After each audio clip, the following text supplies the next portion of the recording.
Mike, for the past 6 years or so, you've been working on issues of leadership. Now, obviously, leadership and governance go hand in hand, but that seems like kind of a stretch for a finance professor. Can you explain to us how you got into this? Yeah, it does look very weird, but it's a straight line from where I started back with Bill Meckling, interested in efficiency of organizations and people. And you'll see how it turns out to be a logical extension and continuation of the Jensen Meckling agency kind of stuff, although it wouldn't appear that way to anybody. So I got interested in it going back close to maybe a dozen years when I got exposed, as I mentioned earlier, to this notion of the science of ontology. And I couldn't understand it, and I saw what I saw indicated to me that it was very, very important. And I wanted a way to get into it more deeply. And so what happened was, in a conversation with Mark Zupan shortly after he became dean of the Simon School of Business, he and I were comparing notes on exposure we'd had to this kind of very different material and the value that it would have in management schools if we could ever figure out how to get it into the curriculum. And Mark and I decided that we would attack that issue in the context of creating a course on leadership that actually provided access to leadership for the students in the course, which is not something that most leadership courses do. They're focusing on providing an epistemological access, the knowing about leader and leadership, what past leaders have done and that kind of stuff. So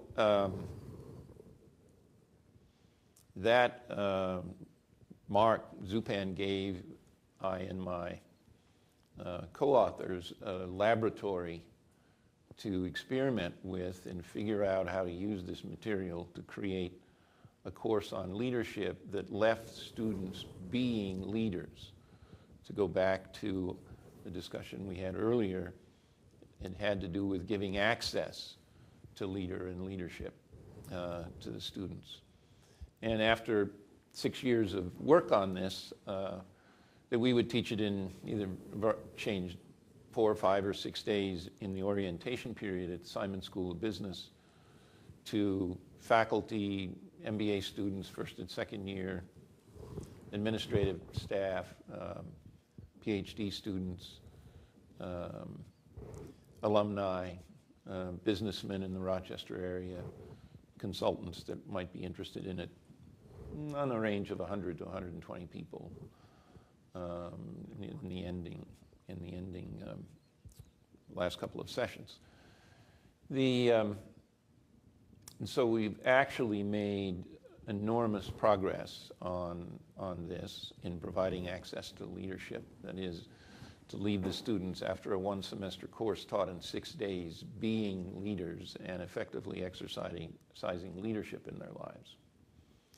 Now, it actually does bear a relationship to some of my earlier work, as I said just a moment ago, because it complements the Jensen Meckling agency approach.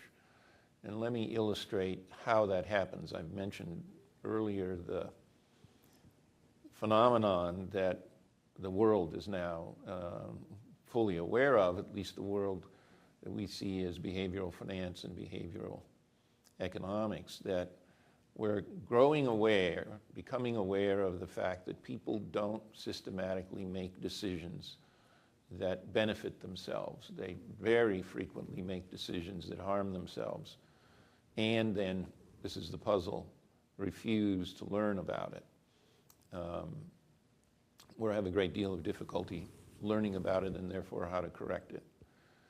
It turns out that to get to the core of leadership, what we've done is structure, we've taken, as I said, this ontological approach and have structured it in the following way, that there's a set of phenomenon we call them ontological constraints, that dramatically limit the power of individuals to act in their own best interest and in the best interests of their principals if they happen to be agents, or in the best interests of their agents if they happen to be principals. And maybe those of you in the audience who are married or have children can think of situations where in those very important relationships in our lives, we keep running into conflicts and have a great deal of difficulty resolving them. That's just a simple example of where this exists all over. So a little bit about the structure of what we've created, and then I think we'll be able to make the link to finance without too much trouble. So we define what we call these ontological constraints that limit our ability to act and be in our own self-interests. And those ontological constraints consist of two subcategories, what we call ontological perceptual constraints first, and what we secondly call ontological functional constraints. Now, the perceptual constraints are a surprise. Both of these are a surprise to normal economists.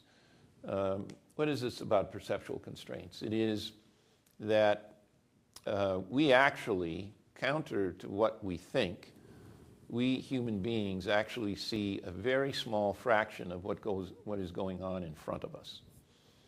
And we call those the ontological perceptual constraints.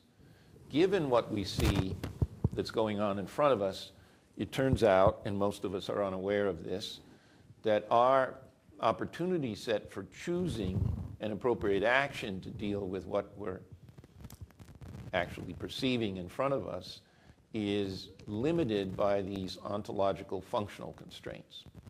So let me go back to the perceptual constraints and maybe give an example or two.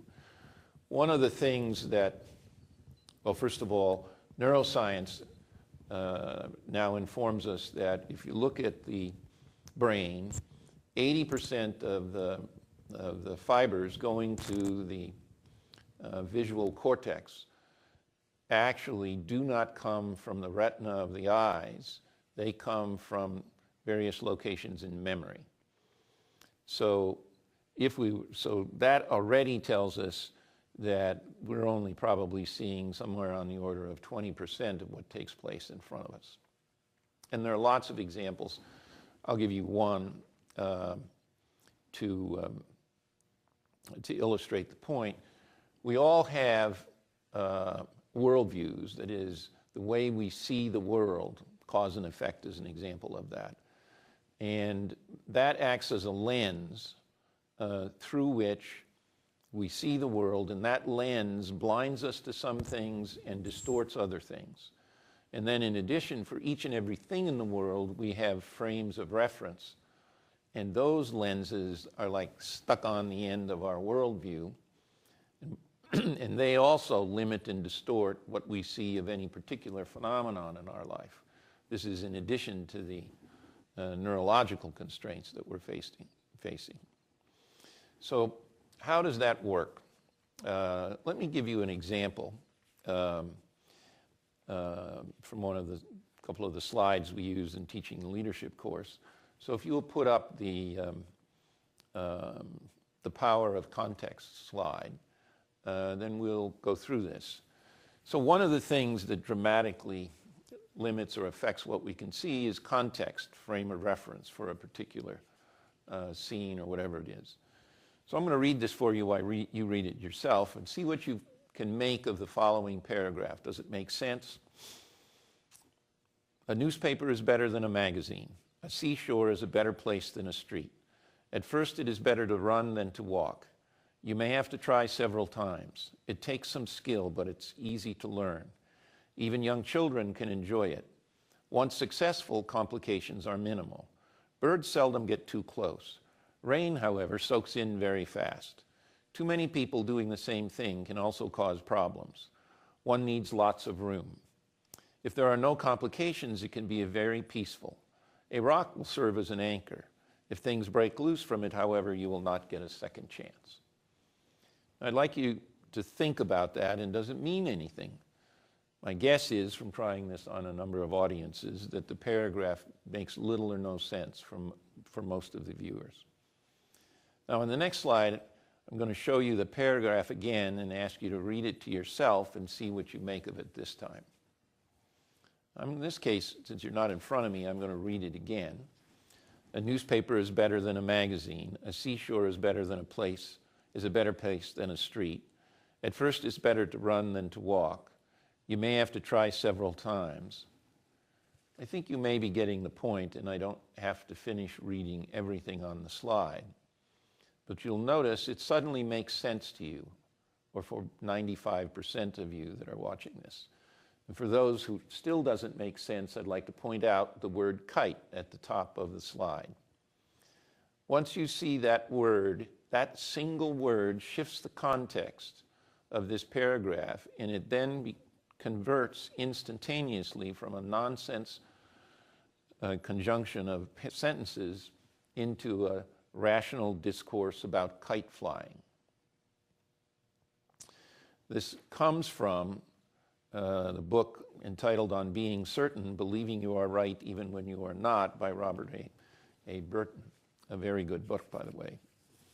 So what this example illustrates is the power of context. In this case, the context is created by a single word to shift how you see and perceive or interpret something. A trivial example. Things like this are going on every single day in our lives, in management problems and in challenges and leadership problems. And the important thing to get out of this, it's a trivial example, is the power of the context, the power of the frame of reference that we bring to a particular event or set of events to shift what we actually perceive. The behavioral finance and the behavioral economics guys and gals will call this a framing effect. It relates fairly closely to what they're talking about there. And the interesting thing is that context is determined by language. That's what the framing effect is all about. Now, you can see from this simple example, although it's a little bit of a jump, that if you're looking at something in a particular context that prevents you from seeing what is important for your decisions and your actions, you're going to be in big trouble. And so context, or the frame of reference, or your worldview are all examples that provide ontological constraints for you, that limit what you can see. There are other constraints, literally the ability, the capacity of the brain and the visual cortex to process information also dramatically limits what you can see. The psychologists have lots of examples of this. They call it change blindness and some other things. What's the power of this, or the point of all of this? The point of all of this is that if you're trying to deal with the situation which you're not perceiving accurately, you are going to be reacting to something that's not there or not important. And that means the likelihood that your reaction, whether it's a leadership situation or a decision situation in finance, that your action is highly unlikely to be appropriate for what is actually going on in front of you. That's the limitation on all of us from the ontological perceptual constraints that we go through life with and are generally absolutely unaware of them. Now, I'm just going to go by extension to the next step. The next step is these ontological functional constraints that given what we see in front of us, an ontological functional constraint dramatically narrows, restricts the opportunity set for action that we take to deal with whatever the situation is that we see that we're dealing with. I love the example that Ralph gave me about certain things that his son does, certain actions his son does that leave him basically with no choice. And You can ask him what happens, but we've all had those experiences. Maybe it's a daughter, maybe it's a wife, maybe it's a parent. Those are extreme examples where the functional constraints actually boil down to a choice, a constraint that leaves us with a choice of one thing, oftentimes, and one thing only. What the psychologists would oftentimes call a knee-jerk reaction. There's no choice. Now, where we fall down, those of us who are outside behavioral finance and behavioral economics, where we fall down as economists is we seldom, and as individuals, we seldom recognize that we have these dramatic perceptual constraints that limit what we can see of what we're dealing with in the world, and these dramatically constraining functional constraints that further limit our ability to choose what to do in response to those situations. Those things are deadly in the context of leadership. And what we do in the leadership course is provide an opportunity for students to get exposed to these things. And once you see a range of them, their grip on you is relaxed. And your opportunity set for actually seeing things that are in front of you grows. The opportunity set of actions and reactions that you have to deal with a situation grows. And you'll make fewer errors. So let me stop and go back to the Jensen Meckling agency work. Yeah, Mike, I'd like to ask, if you were rewriting that today, would you incorporate this work into it? And if so, how? Or would there still be two separate pieces? Oh, that's great. Well, if it were going to become a book rather than a paper, and I knew then what I think I know now, I would absolutely have included it in, but it's going to be at least as long as that other paper. So we talked earlier about the fact that the agency framework focuses on conflicts of interest and the mistakes people make in imposing costs on themselves and others. And that all fits within the context of that original work. We're now talking about this other category of things that I mentioned, which has to do with situations in which we make mistakes and hurt ourselves and hurt our loved ones, our colleagues at the same time, and generally fail to learn about them and to correct them. So as I said earlier, I think now probably 25% of the, don't ask me how we measure this, I'm just going to give you some rough orders of magnitude, of the problems we see in organizations comes from these conflicts of interest between people. And another 25% of the problems in organizations come from the conflicts of interest that we have with ourselves. And right now, the framework which I view that is through these ontological constraints. And they can be loosened or removed. So if I were redoing that paper or that work, I would now have a set of discussions that were equally as long as the conflicts of interest between people, between principals and agents, that had to do with the conflicts of interest with ourselves and the factors that cause us to make mistakes, excuse me, and how we can learn to do that better. The important thing is to be aware that if you're dealing with conflicts of interest with oneself and you're using technology and a frame of reference that causes you to see that as conflicts of interest between an individual and others, or the principal and the agent, or the agent and the principals, you have no chance of ever getting to a resolution of those problems.